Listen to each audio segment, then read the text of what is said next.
মানুষ যখন মানুষকে কষ্ট দেয়, যে কষ্ট দেনেওয়ালা তার লাইফে 4টা বিপদ আসে।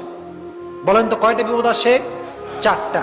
1 নাম্বার, যে মানুষকে কষ্ট দেয়, যে মানুষের সঙ্গে প্রতারণা করে, যে মানুষকে কথা দিয়ে কথা রাখে না, আমানতের খেয়ানত করে, বিভিন্নভাবে কষ্ট দেয়, তাদের লাইফে 4টা কষ্ট মাস্ট আসে। নাম্বার 1 কষ্ট হচ্ছে এই যে তারা they can't get the peace of heart.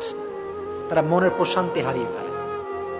মনের প্রশান্তি কোথাও তারা খুঁজে পায় না। মনে রাখবেন, যদি আপনি কাউকে কষ্ট দিয়ে থাকেন তাহলে আপনার মনের যে সুকুন, যে রাহাত, যে পিস, যে শান্তি, এটা হারিয়ে যাবে।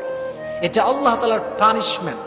একজন বান্দা যখন আর একজন বান্দায় কষ্ট দেয়, তখন আল্লাহ তাআলা তার হৃদয়ের সমস্ত শান্তি কেড়ে নেন। তার হৃদয়ে কোনো শান্তি থাকে না।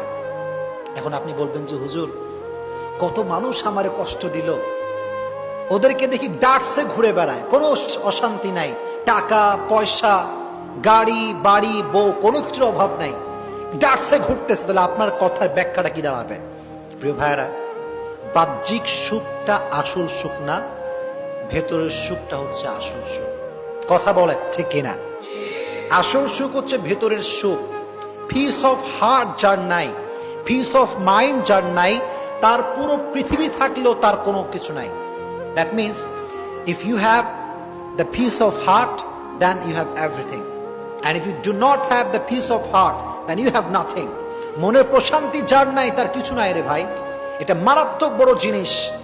এজন্য যারা মানুষকে কষ্ট দেয় তাদের মনের প্রশান্তিটা হারিয়ে যায়। কাউকে কষ্ট দেবেন না। আমি সবাইকে হাত জোর করে অনুরোধ করছি, আর আমাকে শুনছেন পর্দার আড়াল থেকে যে মায়েরা বোনেরা শুনছেন, সবার কাছে দুটো হাত জোর করে বলছি, কখনো কাউকে কষ্ট দিবেন না। নিজে ভেঙে চুরে চুরমার হয়ে যান, নিজে কষ্ট পেয়ে ভেঙে শেষ হয়ে যান, কাঁদেন, আল্লাহর কাছে দাঁড়ান, তাহাজ্জুদ পড়েন, সেজদায় কান্না করেন, নিজে শেষ হয়ে যান, মানুষকে কষ্ট দিবেন না। এটা বড় মারাত্মক বড় একটা অপরাধ। এটা আমরা ফিল করি না, আমাদের ভেতরে রিয়েলাইজেশনটা নাই, মনের প্রশান্তি হারিয়ে ফেলবে। খবরদার, বিয়ালাত, মানুষকে কষ্ট দিবেন না। 1 নাম্বার। 2 নাম্বার যে বিপদ আছে সেটা হচ্ছে যারা মানুষকে কষ্ট দেয় তারা তাদের লাইফ থেকে অনেক দামি একটা জিনিস হারায় ফেলে। এটা আমি আমার রিয়েল এক্সপিরিয়েন্স থেকে বলছি, দেখে বলছি, বুঝে বলছি। যারা মানুষকে কষ্ট দেয় তারা তাদের লাইফের সবচেয়ে মূল্যবান জিনিসটা একটা সার্টেন পিরিয়ড হারিয়ে ফেলে, হারায় যায়, বুঝেও না, মানুষ টেরই পায় না, আল্লাহ কেড়ে নেয়। এটা করবেন না।